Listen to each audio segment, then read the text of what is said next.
Itinalaga ang British lawyer na si Peter Haines bilang bagong counsel ni dating Pangulong Rodrigo Roa Duterte. Yan ay kaugnay sa kasong Crimes Against Humanity na kinakaharap nito sa International Criminal Court. Kapalit naman ni Nicholas Kaufman.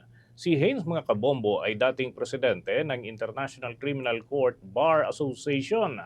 Sa 3 pahinang dokumento na inihain ni Kaufman noong Mayo 8 ay sinabi niya na nabisuhan na itong si Haines tungkol sa mga itinatakdang deadline at nakahanda ito na dumalo sa status conference sa darating na ika-27 ng Mayo.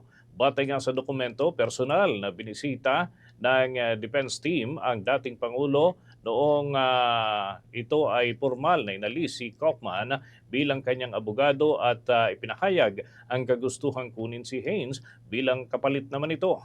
Sinabi rin nitong si Kaufman na nakausap na niya itong bagong lead counsel ni dating Pangulong Rodrigo Duterte at kinumpirma nito na nakahanda at may kakayahan ito na agad na akuin ang legal na pagkakatawan para naman sa panig ni former President Rodrigo Duterte. Nauna nang pinayagan ng International Criminal Court Trial Chamber 3 ang pag-atras nitong si Kaufman bilang counsel nitong si Duterte matapos na ipaalam sa hukuman na nais ng dating Pangulo na kumuha ng bagong abogado.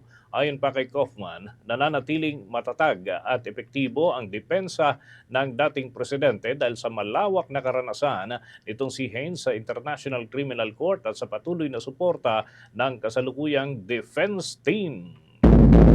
For the most trusted source of news and information, visit our website at www.bomboradio.com. Follow us on Bombo Radio mobile app, Facebook, YouTube, TikTok, and X, formerly Twitter.